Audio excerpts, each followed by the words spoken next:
Recording number 153 భాగవత వివరణము. కొంతమంది దేవుడిని హిరణ్యగర్భుణ్ణే కొలుస్తూ ఉన్నారు. దేవుడిని ఈ సృష్టిలో అంతర్యామిగా మాత్రమే కొలుస్తూ దీనికి అతీతుడుగా ఉన్న పురుషోత్తముడు అంటే తెలియని వాళ్ళు కేవలం అంతటా ఉన్నవాడే దైవము అని అనుకుంటారు, కానీ దీనికి కూడా బియాండ్గా ఉన్నాడు పరమాత్మ అని మర్చిపోతారు. మనం కూడా మర్చిపోయాము యాక్చువల్గా. అంటే అంతర్యామి అంతర్యామి అంటున్నాం, కరెక్ట్. అంతర్యామి కంటే కూడా బియాండ్గా ఉన్నవాడు. నాట్ ఓన్లీ అంతర్యామి అంటే లోపలగానే ఉన్నాడు, బయట లేడా? ఎక్కడ లేడు. ఆయన లేని చోటు ఏదీ లేదు. అంతర్యామిగాను ఉన్నాడు. అంతర్బహిశ్చత సర్వం వ్యాప్య నారాయణో హరిహి అని అంటారు కదా. లోపల బయట సర్వత్రా వ్యాపించి ఉన్నటువంటి ఆ పరమాత్మని ఆశ్రయించటం తెలియని వాళ్ళు బ్రహ్మదేవుణ్ణి హిరణ్య గర్భుణ్ణి కొలుస్తారు. వాళ్ళు సత్యలోకంలో ఉన్న చతుర్ముఖుణ్ణే పరమాత్మ అని ధ్యానిస్తూ ఉన్నారు. వాళ్ళు చతుర్ముఖుడు ఉన్నంత కాలం ఆయనతో పాటు సత్యలోకంలో ఉంటారంటే ఏది ఫైనల్ అని వాళ్ళు అనుకుంటూ ఉన్నారో మనం ఇది మర్చిపోకుండా గుర్తుపెట్టుకోవాలి. మన డెస్టినేషన్ ఏమిటి, ఏది ఫైనల్ అని మనం అనుకుంటామో అక్కడి వరకే మనం వెళ్తాం. మనం విషయం తెలుసుకునే వరకు కనీసం దాన్ని ఓపెన్లో పెట్టుకోవాలి. ఇది ఫైనల్లో కాదో నాకు తెలియదు అనే భావంతోనే ఉండాలి. ఇదే ఫైనల్, ఇది అయిపోయింది అని అనుకోవడానికి వీల్లేదు. విషయం అర్థం కావాలంటే సర్వత్రా పరమాత్మ ఉన్నాడు. ఈ మధ్యలో మనం ఎవరిని పట్టుకున్నా అది కూడా పరమాత్మ స్వరూపమే అయినా కూడా అక్కడ ఆగిపోతాం మనం. ఎందుకంటే మనం పట్టుకున్నది వస్తువు, అక్కడ పట్టుకున్నాం. అది చాలా క్లారిటీ కావాలి. దానికి కూడా పరమాత్ముణ్ణి భక్తితో భజించటమే. నీ స్వరూపం నాకు శక్తి లేదు నాయనా నిన్ను తెలుసుకోవడానికి, నీ చేతుల్లో నన్ను నేను పెట్టుకుంటున్నాను, మరి నువ్వు ఏమిస్తావో ఏమి ఇవ్వవో ఇంకా అది నీ ఇష్టం అని చెప్పి అనుకోవలసిన పరిస్థితి మనదంటే మనం కొంచెం వినయంగానే ఉండాలి. నాకన్నీ తెలిసిపోయినాయి, నాకు అది కావాలండి, నేను ఇవాళ ఫలానా చోట ఫలానా విషయం విన్నాను, అయిపోయింది, ఐ ఫినిష్డ్ అనేది లేదు అసలు. మనం ఓపెన్గానే ఉండాలి. మనకి నిజంగానే తెలియదు అని మనకి తెలియాలి. ఎందుకంటే చతుర్ముఖుడు అనబడే బ్రహ్మదేవుడికి కూడా ఒక ఇంత ఆయువు అని ఉంటుంది. 2 పరార్థములు ఉంటాడు ఆయన. పరార్థము అంటే ఒక పరకాలం అంటే ఏంటంటే ఒక సృష్టి బిగినింగ్ నుంచి అయిపోయే వరకు పరకాలము అంటారు. అట్లాంటివి రెండిటికి ఉంటాడు ఆయన. తర్వాత ఆయన కూడా దేహాన్ని చాలించి వెళ్ళిపోతాడు. ఈ లోపల ఎవరైతే బ్రహ్మదేవుడిని దైవుడుగా అనుకుంటారో, ఆయనే ఫైనల్ అనుకుంటారో, వాళ్ళందరూ బ్రహ్మలోకంలో బ్రహ్మదేవుడితో ఉంటారు. ఆ బ్రహ్మగారు పోయే వరకు ఉండి ఆయనతో పాటు వాళ్ళు వెళ్ళిపోతారు. అది అక్కడ చెప్తూ ఉన్నారు. ఇంతలో బ్రహ్మ లయమైపోవటంతో పంచభూతాలు, మనస్సు, ఇంద్రియాలు, తన్మాత్రలు, వాళ్ళ లోకాలు అన్నీ సర్వేశ్వరుడిలో లీనమైపోతాయి. అప్పుడు వాళ్ళు బ్రహ్మలోకం మీద అభిమానం వదిలిపెట్టి బ్రహ్మగారితో కలిసి పురాణ పురుషుడిలో లీనమవుతున్నారు అంటున్నారు. ఇక్కడ సృష్టిలో అంతర్యామిగా ఉన్న దేవుణ్ణి మాత్రమే పూజించేవాళ్ళు ఈ మధ్యలో ఈ గిమ్మిక్స్ లేకుండా మధ్యలో బ్రహ్మలోకం కొంతకాలం ఆయనతో పాటు ఉండటం, మళ్ళీ ఆయనతో పాటు పరమాత్మలో కలవటం అనే ప్రాసెస్ లేకుండా పరమాత్మ దగ్గరికి డైరెక్ట్గా వెళ్ళిపోతారు. సృష్టికర్త లీనమయ్యేదాకా, సృష్టికర్త సమస్తము లీనమయ్యేదాకా వీళ్ళ ప్రజ్ఞ అట్లాగే ఉంటుంది అంటున్నారు. ఈ విషయం పురుషోత్తమ ప్రాప్తి యోగంలో బాగా చెప్పారు భగవద్గీతలో అంటున్నారు మాస్టర్ గారు. ఇక్కడ అసలు విషయం ఏమిటి, ఎవల్యూషన్ అంటే ఏమిటి, పరిణామము అంటే ఏమిటి అంటే ఇక్కడ చాలా క్లియర్గా భగవద్గీతలో చెప్పారు. పురుషోత్తమ ప్రాప్తి యోగంలో అసలు ఏమిటి విషయం అంటే సృష్టిలో ఉన్న భౌతిక పదార్థంలో అంటే ఫిజికల్ మ్యాటర్ అనే దాంట్లో చాలా చిన్నది ఏమిటంటే అణువు, యాటమ్ అన్నమాట. యాటమ్ స్థాయికి జీవిగా బద్ధుడైపోతాడట దేవుడు తానే ఒక యాటమ్గా అయిపోతాడు. అయిపోయిన వాడు మళ్ళా దేవుడుగా వికాసం చెందటానికి, దేవుడుగా మారటానికి జరిగే మొత్తం జీవ పరిణామ ప్రక్రియ. జీవ పరిణామం అంటే ఎవల్యూషన్. కొంచెం యాటమ్ దగ్గర నుంచి కొంచెం అయిపోయి మినరల్స్ అయిపోయి చెట్లు అయిపోయి జంతువులైపోయి మనిషిగా రూపొంది మనిషిలో కూడా వికాసం పొంది తనను తాను తెలుసుకునే గమ్యస్థానం పూర్తిగా తనను తాను తెలుసుకోవాలంటే మళ్ళీ దేవుడి స్థానం, ఈ మధ్యలో బ్రహ్మదేవుడి స్థానం కానీ ఇంకొక దేవతల స్థానం కానీ ఫైనల్ కాదు. అందువల్ల చాలా క్లియర్గా దేవుడు తనను తాను అణువుగా దిగిపోయాడు. మళ్ళీ జీవిగా బద్ధుడైపోయాడు. బాగా బద్ధుడైన వాడు మళ్ళీ దేవుడుగా వికాసం చెంది కంప్లీట్గా మళ్ళీ దైవత్వాన్ని పొందటమే ఈ పరిణామ ప్రయాణంలో. ఈ ప్రయాణంలో అన్ని దశలలోనూ ఆల్వేస్ ప్రకృతి అనేది, నేచర్ అనేది ఒక తల్లిలాగా, మాతృమూర్తిలాగా, ఒక తల్లిలాగా దగ్గరుండి నడిపిస్తుంది. అంటే మన పరిసరాలు పరిస్థితులు అన్నీ మనల్ని అటువైపుకే నెడతాయి అన్నమాట. మానవ దశ అందుకున్న తరువాత మాత్రం జీవుడు తన బుద్ధిని కొంత వాడుకోవాల్సి వస్తుంది. ప్రకృతి సహజమైన సహకారం ఎప్పుడూ ఉన్నా కూడా మనిషి అయ్యాక తన బుద్ధిని కూడా కొంత వాడుకోవాల్సి వస్తుంది. మానవ దశలో చాలా కాలం, అంటే కొన్ని వేల జన్మలు ప్రకృతే నడిపిస్తుంది మానవుడిని. మనిషి అయిన తర్వాత కూడా కొన్ని వేల జన్మలు ప్రకృతే నడిపిస్తుంది. అంటే మానవుడు బుద్ధిపూర్వకంగా చేసే ప్రయత్నం కొంత, ప్రకృతి కొంత, ఆ రకంగా ఈ ప్రయాణం జరుగుతుంది. కానీ ఆ పైన చెప్పే స్థాయికి అందుకోక ముందే కొన్ని జన్మలుగా ప్రకృతి ఆగిపోతుంది అన్నమాట. ఆ స్థాయిని అందుకోవటం అంటే తనంతట తను ఇంకా ప్రయాణం చేయాల్సిన అవసరం వస్తుంది. అది నెమ్మదిగా నీ డెస్టినేషన్ ఏమిటి అనేది నీకు తెలియటం, నువ్వు అటువైపు నడవటము అనేదే ఇక్కడ చాలా సహజమైనటువంటి విషయం. ఇది ఎలా ఉంటుందంటే ఈ స్థితిలో సాధకుడిని యయాతి అని అంటారట. యయాతి అనే ఆయన మనకు కూడా విన్నాము కదా, 3 సార్లు యవనం పొందుతాడు ఆయన. యవనం అంటే తరుణ వయస్సు, యూత్ అన్నమాట. ఆ తరుణ వయస్సు కావాలి, నేను ముసలివాడిని అవను, నా ముసలితనం మీరు తీసుకుని నాకు యవనం ఇవ్వమని చెప్పి కొడుకుల్ని రిక్వెస్ట్ చేస్తే ఒక కొడుకు ఒప్పుకుంటే ఆయన మొత్తానికి తనకి సహజంగా ఉన్నది 1-2 సార్లు తన కొడుకు దగ్గర నుంచి యవనం తీసుకుని అనుభవించి ఏం చెబుతాడంటే, ఇది అనుభవించటం వల్ల పోయేది కాదు, నాకు తెలియలేదు, ఈ పొరపాటు ఎవరు చెయ్యొద్దు, ఇది ఆపుకోవాలి. దీన్ని ఆపుకోవటం అంటే వివేకంతో జాగ్రత్తగా నియమించుకోవాలి తప్ప దీన్ని అనుభవిస్తే అయిపోతుందనే ప్రాసెస్సే లేదు. అనుభవించిన కొద్దీ అగ్నిలో ఆజ్యం పోసినట్టుగా, అంటే మంటలో నెయ్యి వేసిన కొద్దీ మంట ఎలాగైతే పెరుగుతుందో నెయ్యితో మంటని ఆర్పలేము అనేది అందరికీ తెలుసు. నీళ్లు పోయాలి దానికి, కానీ నెయ్యి పోసి ఆర్పుదామనే ప్రయత్నం ఎలా ఉంటుందో అనుభవించి వదిలేద్దాం అనుకునే ప్రయత్నం కూడా అలాగే ఉంటుంది. అనుభవించిన కొద్దీ అనిపిస్తుంది. మనకు కూడా కొంచెం మన జీవితంలోనే చూసుకుంటే ఎంత తిన్నా ఇంకా తినాలని అనిపిస్తూనే ఉంటుంది. ఒక్కొక్క పదార్థం మనకు బాగా ఇష్టమైంది పొట్ట నిండిపోతుంది, కానీ మళ్ళీ అది చూడంగానే తినాలనే ఆసక్తి, నా పొట్ట నిండిపోయింది కానీ లేకపోతే తినేవాడిని అని అంటాం, అదొకటి. అదే విధంగా పోయిన కొద్దీ ఇంకా నిద్రపోవాలనిపిస్తుంది. నిద్ర అనేది ఆ రుచి ఎక్కువైపోతుంది అన్నమాట. అలా చేసినందువల్ల తగ్గేది కాదు ఇది, దాన్ని కొద్దిగా నియమించుకున్నందువల్లే తగ్గుతుంది అని చెప్పి అర్థం చేసుకోవాలి అని చెప్పి యయాతి అంటారట. ఆ స్థాయిలో ఆ మనిషిని, అంటే he has to take a decision. తాను అందుకోవాల్సిన స్థితిని తనంతట తనే ప్రయాణం చేసి అందుకోవాల్సిన పరిస్థితి వచ్చింది అని అర్థం చేసుకోవాలన్నమాట. అటువంటి దివ్యత్వాన్ని ఒక్కసారి కనుక రుచి చూశాడంటే మళ్ళీ లిమిటెడ్గా ఉన్న తన వెనక జీవితం వైపు వెళ్ళడు అని చెప్పి అంటున్నారు ఈ భగవద్గీతలో.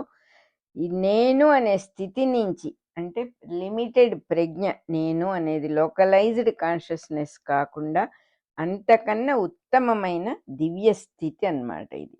తాను శరీరంలో దిగక ముందు పరమేశ్వరుడి అంశయే నేను, విశ్వవ్యాప్తమై మొత్తంగా సర్వేశ్వరుడే ఉన్నాడు, ఆయనలో నేను కూడా ఒక భాగం తప్ప నాకు విడిగా అస్తిత్వం లేదు.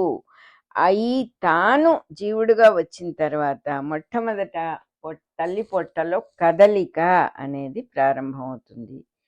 ఇట్లాగే సృష్టి క్రియలో కూడా మొట్టమొదటి కదలిక ఏంటంటే బ్రహ్మ పుట్టుక అంటున్నారు.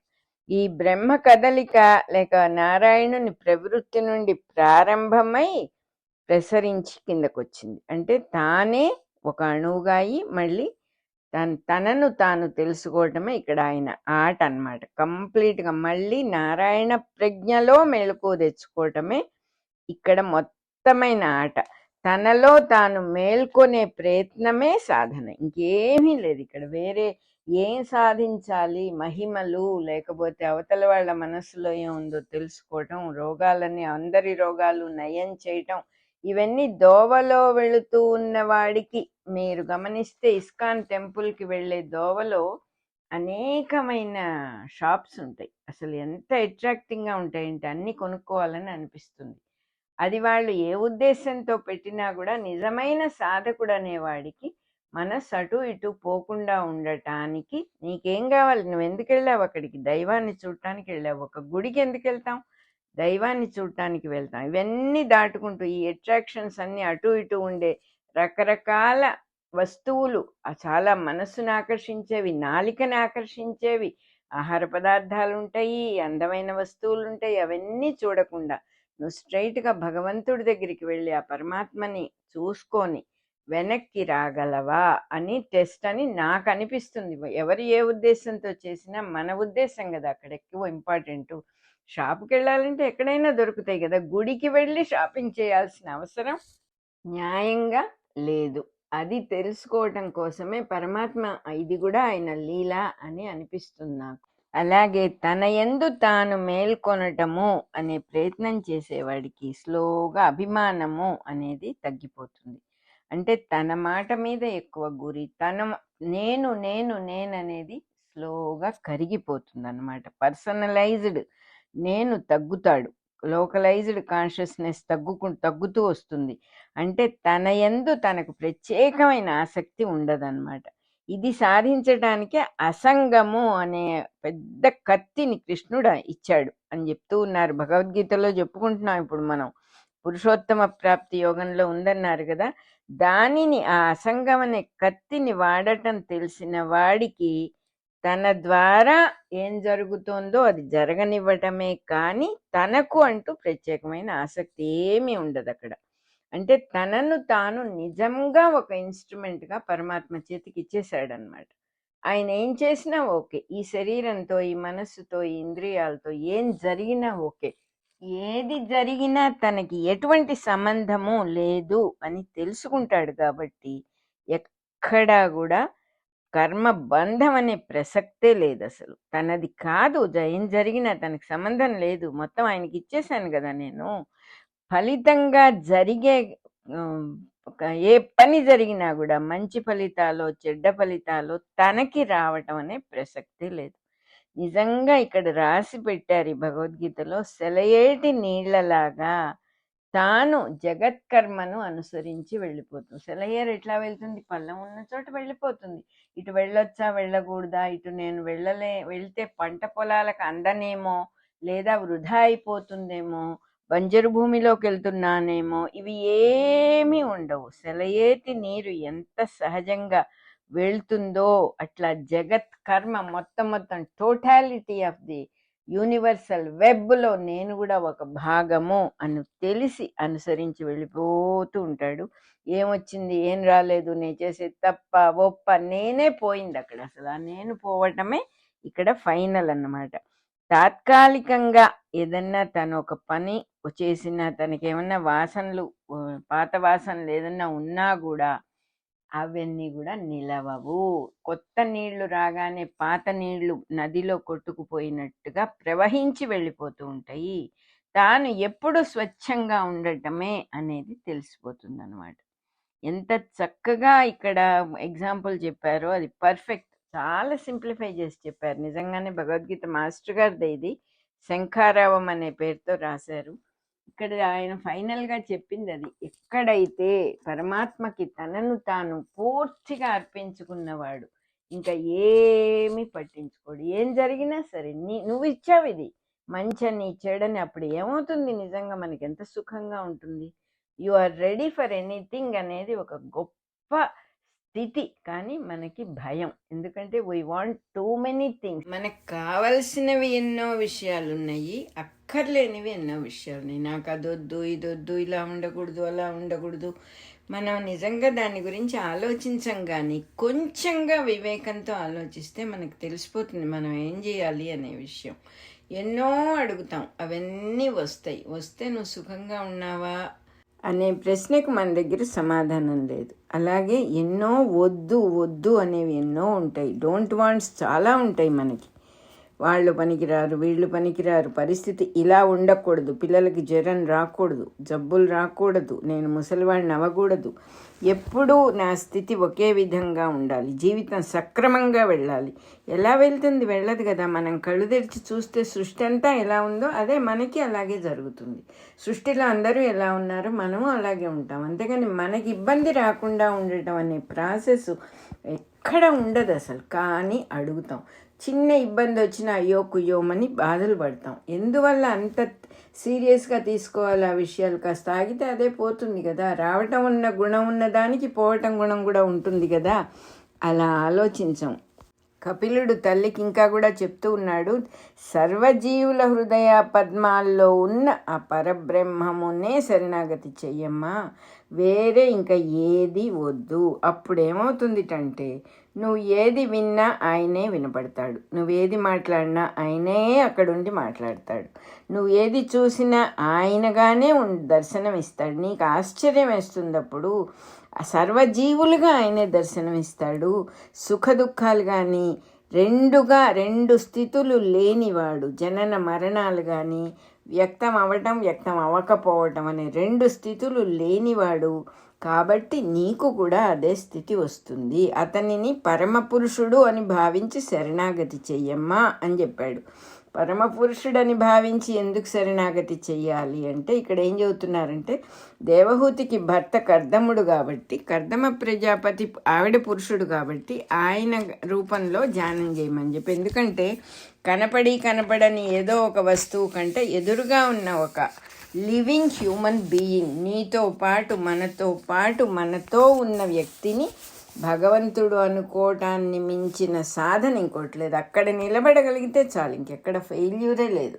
ఇండియాలో డ్రైవ్ చేస్తే ఎక్కడైనా చేయొచ్చు అన్నట్టుగా ఎక్కడో ఎవరో అంటే విన్నాను, నాకు డ్రైవింగ్ రాదు.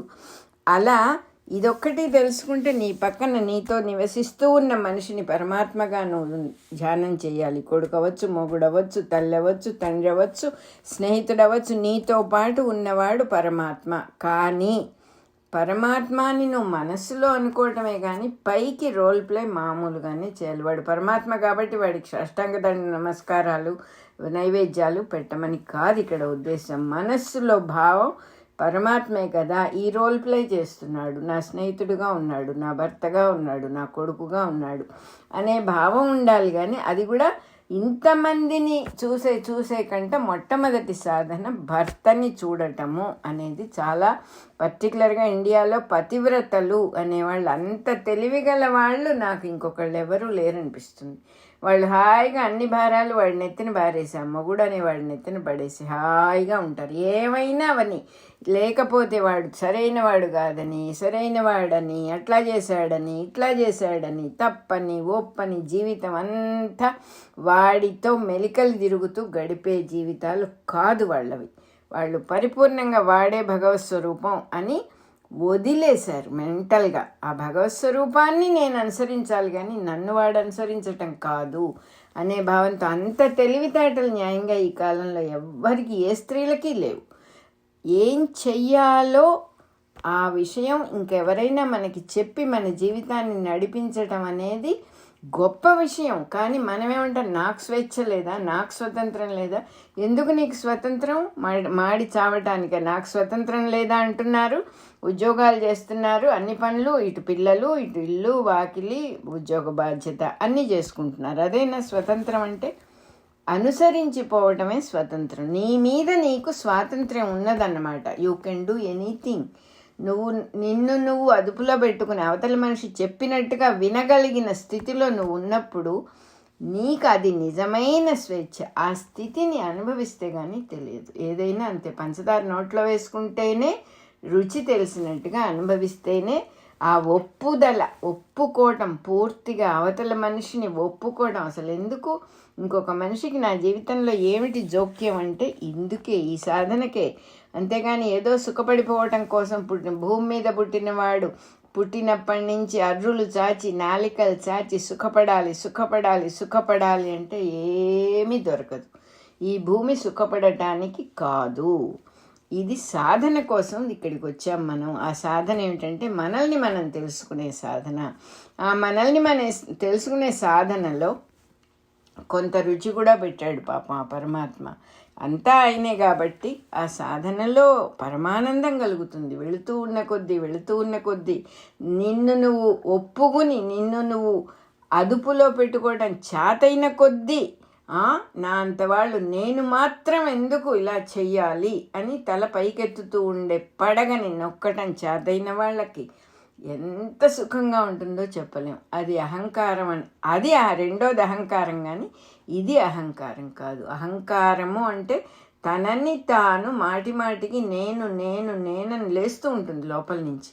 నాకు మాత్రం స్వాతంత్రం లేదా, నేను మాత్రం మనిషిని కదా, నన్ను అసలు ఎప్పుడైనా చూసారా, నేను ఎలా ఉన్నానో, నేనెంత నేను అని మనం ఎంత కొట్టుకుంటామో వాడే మన శత్రువు న్యాయానికి. నేను అని ఇక్కడ ఏమీ లేదు, ఆ పరమాత్మ వస్తువే ఉన్నది. ఆ పరమాత్మ వస్తువుని మనలో చూసుకునే సత్తా ఇంకా మనకి రాలేదు. కాబట్టి ఎదటి మనిషిలో చూడటం మొదలుపెట్టిన కొద్దీ ఇక్కడ పరివర్తన వస్తుంది, పరమశాంతి వస్తుంది. సుఖం అంటే ఏమిటో అప్పుడు తెలుస్తుంది. ఇంకొక మనిషిని ఒప్పుకోగలిగినప్పుడు తెలుస్తుంది. అటువంటి వాళ్ళు ఎలా ఉంటారంటే ఎంత మాట్లాడాలో అంతే మాట్లాడతారు, ఎంత చేయాలో అంతే చేస్తారు. అతి అనేది వాళ్ళ జీవితంలో నుంచి పక్కకి వెళ్ళిపోతుంది. వాళ్ళ మనస్సుకి ఇది చాలా ఇష్టం అండి అనేది ఉండదు, ఇది అయిష్టం అండి అనేది ఉండదు. అటువంటి వాళ్ళ మనస్సుల్లో వాసుదేవుడే ఉంటాడు కాబట్టి ఒక సమదర్శనం వాళ్ళకి వస్తుంది. ఆ సమదర్శనం వచ్చిన కొద్దీ మనమే ఆలోచించుకుంటే అసహించుకునేది ఉండదు, అభిమానించేది ఉండదు. అంటే ఇష్టపడేది అయిష్టంగా ఉండేది రెండూ ఉండవు. తనలో కూడా ఆత్మదర్శనం జరుగుతూ ఉంటుంది, కానీ నేను ఆత్మని దర్శిస్తున్నాను అనుకోడు. ఎందుకంటే ఎప్పుడైతే ఆత్మదర్శనం జరుగుతుందో ఆ నేను చేస్తున్నాను, ఉంటున్నాను, చూస్తున్నాను అవన్నీ ఎరేజ్ అయితేనే ఇది జరుగుతుంది. అట్లాంటి వాడిలో పరమాత్మే జ్ఞాన రూపంలో తన రూపంగానే ఆ వాళ్ళ రూపంగానే ఉంటాడు అని చెప్తూ ఉన్నాడు కపిలుడు. ఆ దేవుడే ఒక్కడై కావటానికి ఒక్కడే, కానీ చూసేవాడుగా ఉంటాడు, చూడబడేవాడుగా ఉంటాడు. చూడటానికి ఏర్పడిన ఇంద్రియమైన కన్నుగా కూడా, మనస్సుగా కూడా ఆయనే దర్శనమిస్తాడు. సమగ్రమైన యోగాభ్యాసం చేసిన వాడికి కలిగే దర్శనం ఇది. యోగాభ్యాసము అంటే ఫిజికల్ గిమ్మిక్స్ కాదు అని మళ్ళీ ఇంకోసారి గుర్తుపెట్టుకోవాలి. విషయాల నుంచి మరలి ఇంద్రియాలకు నీచ గుణాలనేవి ఏమీ విడిగా ఉండవు. వాడి మనస్సే జ్ఞానం. అసలు దర్శించబడే నీచ గుణాలకి ఎక్కడ తావు లేనిదే పరబ్రహ్మం. మనమే చూసుకుంటే మనకు అబ్జెక్షన్ లేకుండా జీవించటము, జీవితంలో అనేక అబ్జెక్షన్స్ ఉంటాయి మనకి. వాడట్లా, వీడిట్లా, ఇది ఇట్లా, నేనే సరిగ్గా చేయలేదు, తనని తను ఒప్పుకోలేడు, ఎదటి వాళ్ళని ఒప్పుకోలేడు, జరిగేదాన్ని ఒప్పుకోలేడు. వాడికి ఏం కావాలో వాడికే తెలియదు. ఆఫీస్ గురించి కంప్లైంట్ చేస్తూ ఉంటాడు, జీవితం గురించి, పర్సనల్ లైఫ్ గురించి కంప్లైంట్స్ ఆడవాళ్ళకి ఉంటాయి, మగవాళ్ళకి ఉంటాయి, అందరికీ ఉంటాయి. ఇదంతా చూసినప్పుడు ఏమనిపిస్తుందంటే ఏమిటి అసలు ఒక పద్ధతి లేని జీవితం, గిలగిలా కొట్టుకుంటున్నాడు, దాంట్లో నుంచి బయటపడటం కూడా చేత కావట్లేదు కదా జీవుడికి అనిపిస్తుంది. అందుకనే కపిలుడు ఎంతో జాగ్రత్తగా చెబుతున్నాడు, అమ్మా ఉన్నవాడు ఒక్కడే, ఆ ఒక్కడు నీ భర్త అనుకోని నువ్వు ఆచరించటం మొదలుపెట్టు, నీకు సమస్తంలో నీలో కూడా దైవమే కనిపిస్తాడు. తనలో నిండి ఉన్నని ఆత్మనే దర్శించటం అనేది నీకు తెలిసిపోతుంది అని చెప్తూ ఉన్నాడు. అన్ని శాస్త్రాలు చదివినా, ఎన్ని యజ్ఞాలు చేసినా, ఎన్ని తీర్థాల్లో మునిగి లేచినా, ఎన్ని జపాలు చేసినా, ఎన్ని యోగాభ్యాసాలు చేసినా, దానాలు చేసినా నారాయణుడు మటుకు కనపడ్డు. బయటికి వెళ్తూ ఉన్న ఇంద్రియాలని జాగ్రత్తగా మలుచుకుని లోపలికి పిలుచుకొని ఆత్మతత్వాన్ని తెలుసుకున్న వాడికే, వైరాగ్యాన్ని అలవాటు చేసుకున్న వాడికే, అంటే కొద్దిగా కంట్రోల్, బయటికి వెళ్ళిపోతూ ఉన్న దాన్ని లోపలికి పిలిచి ఆగు ఆగు ఆగు అని చెప్పుకోవటం, ఆ చుట్టుపక్కల ఉన్న అన్ని షాప్స్ మీదకి దృష్టి, ఆ షాపుల్లో ఉన్న వస్తువుల మీదకి దృష్టి వెళ్లకుండా నేరుగా పరమాత్మ దగ్గరికి వెళ్ళేటటువంటి ఇస్కాన్ టెంపుల్ లోపల ఉన్నాడు పరమాత్మ. ఆయన విగ్రహాలు ఎక్కడున్నాయి, కృష్ణ పరమాత్మ ఎక్కడున్నాడు, అక్కడికి నేరుగా వెళ్ళి చూసే సత్తా, ఆ కళ్ళు, ఆ మనస్సు, ఆ ఇంద్రియాలు అటు ఇటు పక్కలకు వెళ్లకుండా, గుర్రానికి రెండు పక్కల గంతలు కట్టినట్టుగా గుర్రం అటు ఇటు చూడకుండా సైడ్స్ కడతారు. ఆ రకంగా నన్ను నేను నియమించుకోగలనా అన్నట్టుగా, నియమించుకో తల్లి నువ్వు అని చెప్తూ ఉన్నాడు ఆయన. కాబట్టి 4 విధాలైన భక్తి యోగాలు నీకు చెప్పాను. అందులో మొట్టమొదటిది బాధలు పోవాలి అని అలవాటు చేసుకునేటటువంటి భక్తి. ఏదో బాధలు వచ్చి అవి పోవడానికి దేవుణ్ణి ఆశ్రయించే భక్తి ఒకటి. రెండోది అసలు ఏమిటి కారణం దేనికైనా కూడా అని ఒక విచక్షణతో కారణాలని వెతుకుతూ చేసేటటువంటి భక్తి, అంటే ఏదో తెలుసుకోవాలి అనేటటువంటి భక్తి. మూడోది ప్రయోజనాల కోసం ఏర్పడిన భక్తి, ఏదో కావాలి అనే కోరికతో చేసే భక్తి. నాలుగోది జ్ఞాన భక్తి. అనేవి 4 రకాలైన భక్తులు. జ్ఞానం అంటే నేను అని పరమాత్మ గీతలో చెప్పాడు కాబట్టి నాది అనేటటువంటి సమస్తాన్ని సమర్పణ చేస్తే నేను లభిస్తాను అని చెప్పాడు కృష్ణ పరమాత్మ.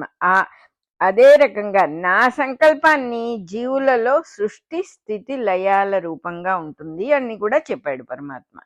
ఏదైతే జరుగుతోందో సృష్టి మొత్తంలో అదంతా నా సంకల్పము అని తెలుసుకున్నప్పుడు వాడు నన్నే చేరుకుంటాడు అని చెప్పారు కృష్ణ పరమాత్మ.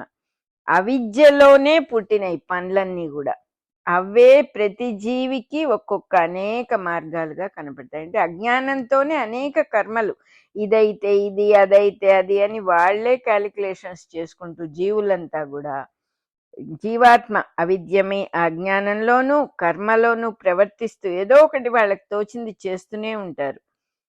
తనేమిటి అని అసలు తెలియకుండా మెలుగుతూ ఉంటారు. తన గురించే తనకి తెలియకపోవటం, ఇంతకంటే న్యాయంగా మనం చెప్పుకునే దీనస్థితి ఇంకొకటి లేదు. తనేమిటో తనకి తెలియదు, తను నమ్మిన వాటిని అనుసరించి వెళ్తూ ఉంటాడు. అంటే మనస్సును అనుసరించి, నమ్మకం అంటే మనస్సే కదా, పైగా నమ్మకాలన్నీ ఎప్పుడు ఏవి మారిపోతాయో, ఎప్పుడు ఎటు మళ్ళుతారో మళ్ళుతామో మనకే తెలియదు. సో అందుకని చెబుతూ ఉన్నారనమాట. ఇది సాంఖ్యయోగ ప్రకారం ఉన్నది. ఇదంతా కూడా చాలా రహస్యమైన విషయం. రహస్యము అంటే ఏంటంటే చెప్పినా కూడా, పుస్తకాల్లో రాసినా కూడా మళ్ళీ అది దాక్కున్నట్టుగా వెనక్కి వెళ్ళిపోతుంది. మనం మనస్సుతో పట్టుకోగలిగిన విషయం కాదు. తెలుసుకోగలం, తెలుసుకోవచ్చు. తెలుసుకున్న దాన్ని మళ్ళీ మనస్సుతో డీకోడ్ చేసి దాన్ని అదే రకంగా మళ్ళీ మళ్ళీ మరిచిపోకుండా ఉండటం అనే ప్రాసెసే లేదు అంటున్నారు. అందుకని దాన్ని రహస్యము అన్నారు. ఈ రహస్యాన్ని దుష్టులకు, అంటే ఏమిటి అసలు ఆ రహస్యం? జీవుడి మార్గాలన్నీ కూడా నా మాయ వల్ల ఉన్నవే. ఈ జీవులందరూ ఇట్లా ఎందుకున్నారు అంటే నా మాయని వల్లనే నేనే ఇలా డెవలప్ చేసుకున్నాను. ఈ సంసారాన్ని, ఈ సృష్టి మొత్తాన్ని కూడా నా మాయని ప్రసరింప చేసుకొని నా మీద నేనే ఇలా ఉన్నాను. అదే రహస్యం. ఇక్కడ వేరే ఇంకెవ్వరూ లేరు.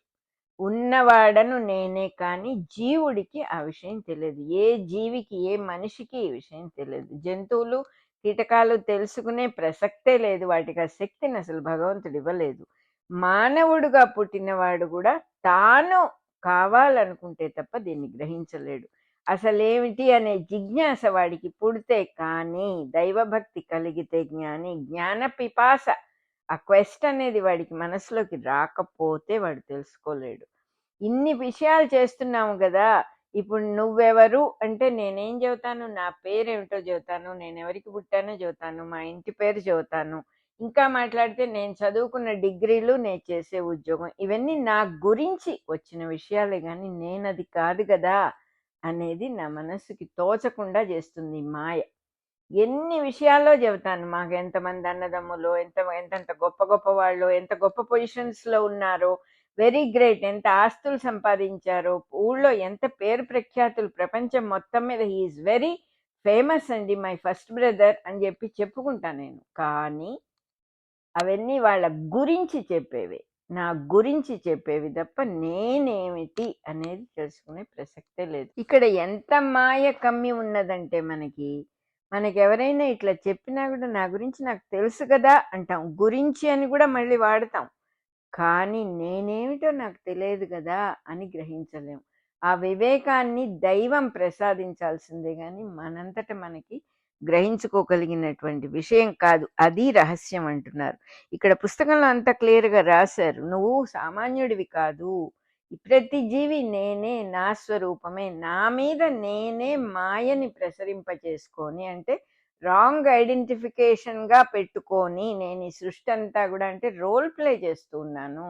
జగన్నాటకం ఒక పెద్ద నాటకం ఆడుతూ ఉన్నాను. మొత్తం సృష్టి మొత్తం ఒక డ్రామా లాగానే ఆడుతూ ఉన్నాను. అనేక రోల్ ప్లేలు చేస్తూ ఉన్నాను నేను. కానీ ఉన్నది నేనే. ఇది రోల్ ప్లే తప్ప అసలు వస్తువు మీకు కనపడేది కాదు అంటూ చెప్పాడు పరమాత్మ. భగవద్గీతలోనూ చెప్పాడు, భాగవతంలో కూడా అదే చెప్తూ ఉన్నాడు కపిలుడు. అమ్మ, ఉన్నదంతా ఇది రహస్యంగానే దాగి ఉంటుంది, ఇది బయటికి రాదు. ఈ విషయాన్ని దుష్టులకు చెప్పకూడదు, మంచివాళ్ళు కాని వాళ్లకు, దుర్జనులకు చెప్పకూడదు, నీతి లేని వాళ్ళకి చెప్పకూడదు, అర్థం చేసుకోలేని వాళ్ళకి, దురాచారులకు, డాంబికులకు, ఇంద్రియ లోలులకు చెప్పకూడదు అన్నాడు. ఇది మనం చాలా జాగ్రత్తగా అర్థం చేసుకోవాల్సిన విషయం. ఏమిటి ప్రపంచంలో ఎవరికైనా ఒక దుర్మార్గుడికి ఒక మంచి విషయం చెప్పొద్దంటారేమిటి అసలు? అంటే దీన్ని దాచిపెట్టేసేసి ఓన్లీ మంచి వాళ్ళకి, తన భక్తులకు మటుకే భగవంతుడు అందజేస్తాడా ఇది అనేటటువంటి అనుమానం మనకు వస్తుంది. కాబట్టి ఇది కూడా వివరంగా చెప్పుకోవాల్సి వస్తుంది. ఎవరికి చెప్పినా కూడా భగవంతుడికి ఎటువంటి నష్టము లేదు. దుర్జనునికి అంటే దుష్టుడికి, చెడ్డవాడికి ఈ విషయం చెప్పినప్పుడు వాడికి అర్థం కాక దాన్ని రాంగ్గా వాడుకుంటే వాడికి ఇంకా పాపం వస్తుంది. పాపం అంటే ఇంకా కర్మబంధం పెరుగుతుంది. వాడికి మంచిది కాదు. నీతి లేని వాడు దీన్ని తెలుసుకుంటే వాడికి అర్థం కాక ఇంకా తప్పులు చేస్తాడు. వాడికి మంచిది కాదు. అర్థం చేసుకోలేని వాళ్ళకి, మంచి ఆచారం లేని వాళ్ళకి, డంబాలు చెప్పే వాళ్ళకి, ఇంద్రియాలే సమస్తము అనుకుంటూ బతికే వాళ్ళకి అపకారం జరుగుతుంది. కాబట్టి చెప్పకూడదు అని అర్థం చేసుకోవాలి. భార్య, పిల్లలు, ఇల్లు, ఆస్తి వాటితో నానా బాధలు ఆసక్తితో తిప్పలు పడేవాడికి చెప్పి ఏమిటి అసలు లాభం?